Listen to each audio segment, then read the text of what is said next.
გრძელდება გადაცემა პირდაპირ ეთერში გადაცემის შემდგომ სტუმართან ერთად დავრუნდით საუბრობთ წარმოგიდგენთ შემოგვერთა ქალბატონი ეკა დუღაშვილი რომელიც გახლავთ ფილოლოგიის დოქტორი ხელნაწერთა ეროვნული ცენტრის მეცნიერ თანამშრომელი. დილომშვიდობისა, ქალბატონ ეკა. დილომშვიდობისა, დიდი მადლობა რომ გვესტუმრეთ. გილოცავთ ამბროსი აღმსარებელის ხსენებს დღეს. დიდი მადლობა თქვენ რომ მომეცით საშუალება თქვენი ეთერით ვისაუბრო ამ საკითხზე, რაზეც უნდა ვისაუბროთ. რაზეც უნდა ვისაუბროთ, ვიდრე დავიწყებდეთ შევახსენოთ ტელემაყურებელს 31 მარტს 17 საათზე კორნელკერძის სახელობის საქართველოს ხელნაწერთა ეროვნული ცენტრში გაიმართება პროექტის სანქტ-პეტერბურგის კოლექციის ქართულ ბერძნული ხელნაწერი ტრადიცია და ინოვაცია პრეზენტაცია.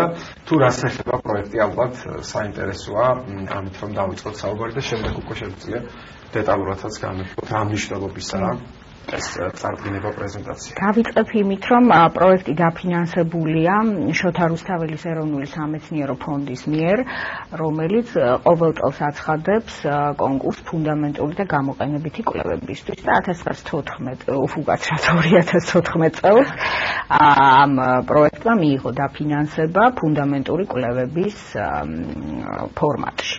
და პროექტი გრძელდებოდა 3 წლის განმავლობაში, რომელიც კვლევის მრავალ ასპექტს მოიცავდა.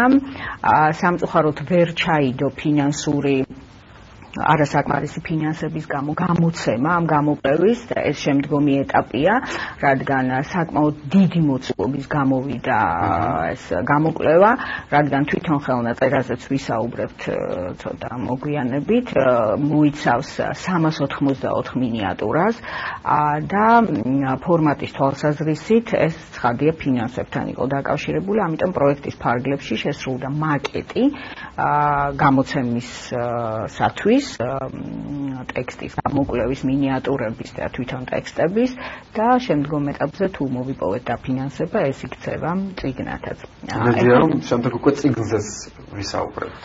თუ იქნა ამის საშუალება რასაკვირველია. ქალბატონ ეკა, რაც შეეხება თავად ხელნაწერს, რას ასახავს, რა პერიოდს განეკუთვნება, ანუ რომელი საუკუნის თარიღდება და თუ შეგიძლიათ გითხრათ, ვისთვის დაიწერა და ვინ დაწერა ეს ხელნაწერი? ხო, დავიწყებ იმით, რომ ეს ხელნაწერი სამეცნიერო საზოგადოებისთვის არ იყო უცნობი. ინფორმაცია პირველად გაჩნდა მე-19 საუკუნეში 1883 წელს. იყო ასეთი ფრანგი მეცნიერი ჟიულ მურიე, რომელმაც გამოაქვეყნა ინფორმაცია, რომ ამ ტიპის ხელნაწერი არსებობს. მთელი მე-19 საუკუნის განმავლობაში პერიოდულად იბეჭდებოდა პუბლიკაციები, ოღონდ ეს პუბლიკაციები ეხებოდა ხელნაწერში დაცულ მინიატურებს და დათარიღება ამ მინიატურებისას სხვადასხვა ეპოქით ხდებოდა. ზოგი ათარიღებდა მე-11, ზოგი მე-17-18 საუკუნეებით. 1911 წელს ხელნაწერის ინკოგნიტო მფლობელმა, ასე არის ინფორმაცია დაცული, სთხოვა ნიკო მარს და ბენეშევიჩს, იყო ასეთი ცნობილი მეცნიერი, რომ ამ ხელნაწერის შესახებ პალეოგრაფიული თვალსაზრისით გამოეთქვათ მოსაზრება.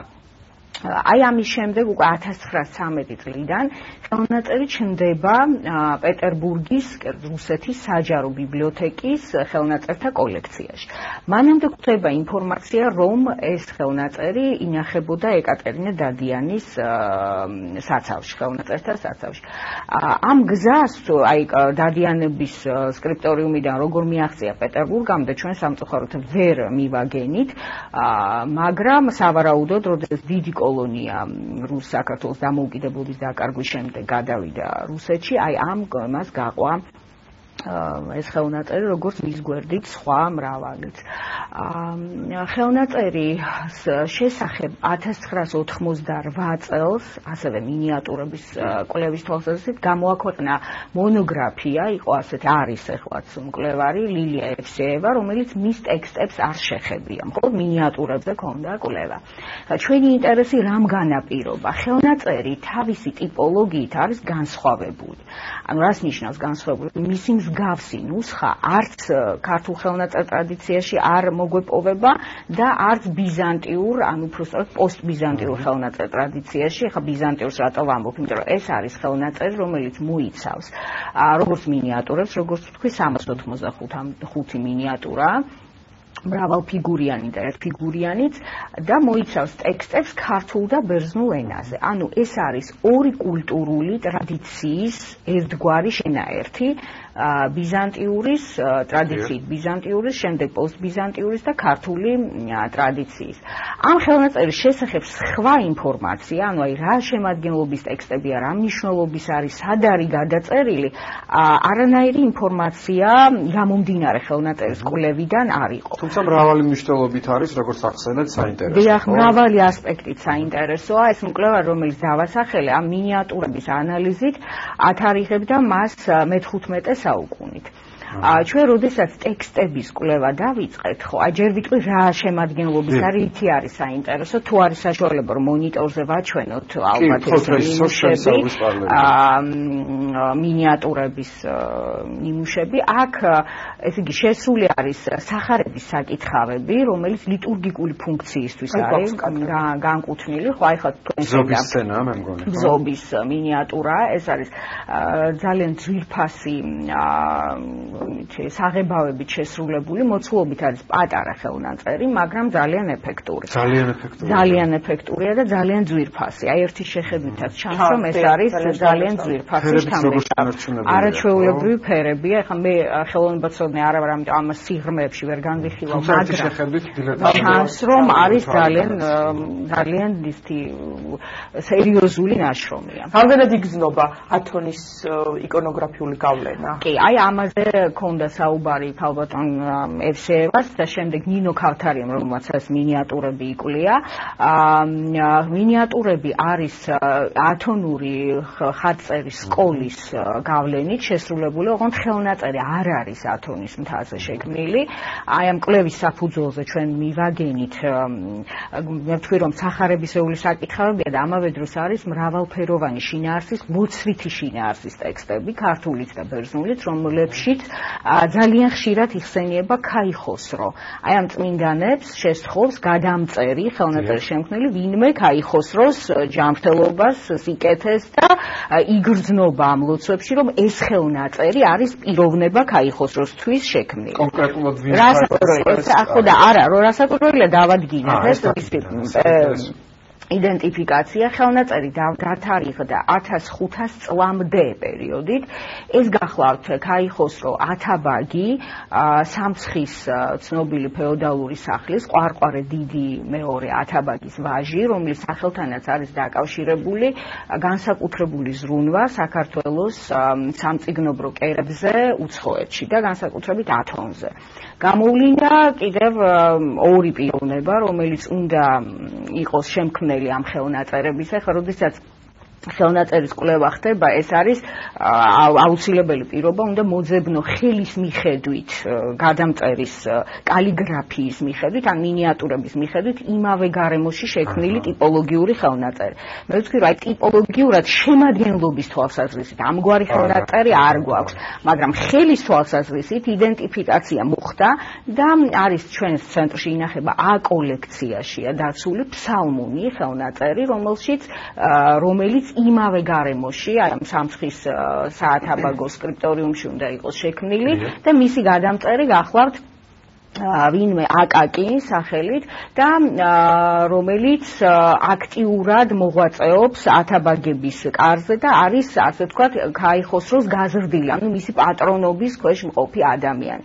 ხა ეს საინტერესო იყო ხელნაწერი, რატო ხელნაწერი იქმნება ან საზოგადოკუთვნილებისთვის, ან კერძო პირისთვის.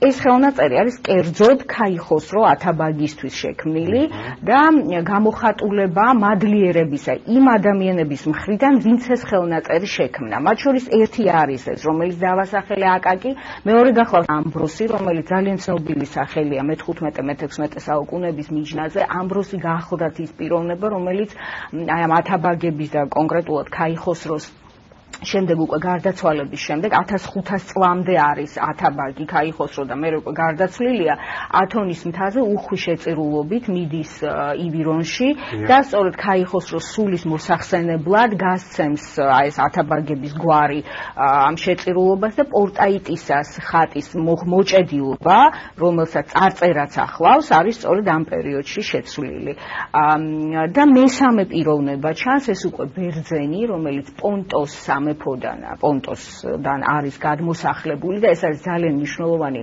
მომენტი მოგეხსენებათ რომ ამ დროს ნომინალურ ფაქტობრივ მეფობას იღებენ ხელში ათაბაგები ხო საქართველოს დაშლილია და ესეთი პრეტენზიაც ჰქონდათ ეს ისტორიული ფაქტია რომ ბიზანტიის დაშლის შემდეგ, ასე ვთქვათ, პოსტბიზანტიურ პერიოდში თავის თავზე აეღოთ აი ამ ბიზანტიური კულტურული თუ პოლიტიკური ტრადიციების გაგრძელება და ეს მომხდარიყო აქ, საათაბაგოში. გამომდინარე აქედან ხელნაწერს აქვს ალბათ პოლიტიკური მნიშვნელობა. ვინაიდან ორი კულტურის, ბერძნულ-ბიზანტიური და ქართული კულტურის ნაზავს, ასე ვთქვათ, წარმოადგენს და გარდამაგისა ათაბაგისთვის შეიქმნა, ხო?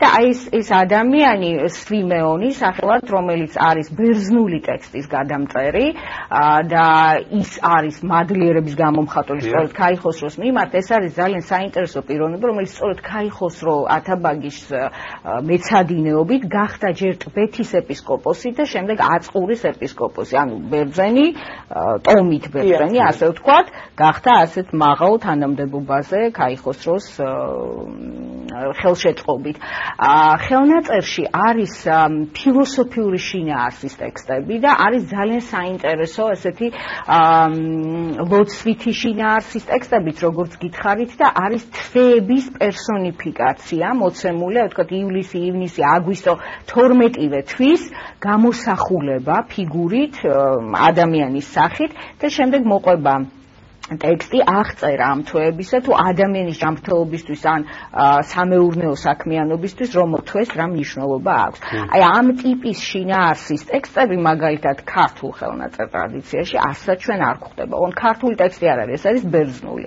ანუ რას აჩვენებს ეს ხელნაწერი? იმას რაც ვთქვით რომ პოლიტიკური მნიშვნელობა ჰქონდა ამას რომ ორი კულტურის ამ შემთხვევაში პოსტბიზანტიურის უკვე დაცემულია ბიზანტია და პოსტბიზანტიური პერიოდი იწყება და გვიანდელი ქართული ხელნაწერი ტრადიციის ერთგვარი ჰარმონია ამ ხელნაწერში მოცემული არის საკმაოდ როგორც მოგახსენეთ ძვირფასი საღებავებით შესრულებული ინახება პეტერბურგის საჯარო ბიბლიოთეკის კოლექციაში და აი ჩვენი პროექტის მიზანი სწორედ ეს იყო რომ გამოგვეკვეთა ჯერ გადმოგვეწერა და პუბლიკაციისთვის მოგვემზადებინა ტექსტები რაც აქ შესულია და ენობრივი თვალსაზრისით ბერძნული ენის ისტორიისა ძალიან საინტერესო იმიტომ რომ სალაპარაკო აი პონტოელი ბერძნების სალაპარაკო სამეთყველო ენის გავლენა ჩანს წერილობით ტექსტებში რაც ენის ისტორიისთვის ძალიან საინტერესოა ჩანს მიდგომა თვითონ ხელნაწერის შექმნისადმი განსხვავებული უკვე მე-15 საუკუნეში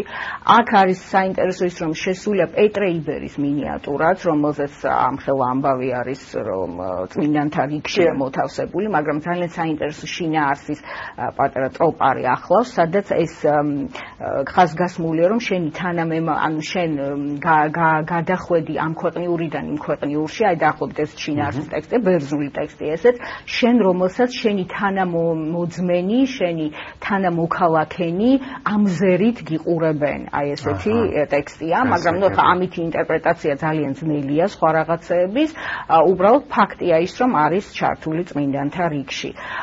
იკონოგრაფიული თვალსაზრისითაც ძალიან საინტერესოა, რაზეც ამ გამოკვლევაში არის საუბარი და მთლიანობაში ხელნაწერი არის ნიმუში იმისი, რომ ქართული ხელნაწერი ტრადიცია მიყვებოდა კულტურული ტრადიციაც მიყვებოდა ბიზანტიურს შემდეგ პოსტბიზანტიურს და ერთგვარ ჰარმონიას ქმნიდა როგორც თანამედროვე მის თანამედროვე ეპოქისთვის ისე მომავლის პერსპექტივის განვითარებისთვის ასე რომ ამის პრეზენტაცია გვექნება 31 მარტს და ველოდებით ყველას და იმედოვნებთ რომ წიგნით შეიძლება გამოიცეს რომ დაფინანსების შემთხვევაში დიდი მადლობა კიდევ ერთხელ რომ სტუმრობით გარაცემას მადლობა თითოეული ადამიანს ვინც აი ამ 3 წლის მანძილზე აი ამ ხელნაწერისთვის აი ამ ეტაპამდე მიყვანისთვის უფრო სწორად ნიშნობა იღვაჭა ოდნავი წვლილი მაინც შეიტანა და საბოლოოდ ჩვენ ვიმედოვნებთ და გისურვებთ იმას რომ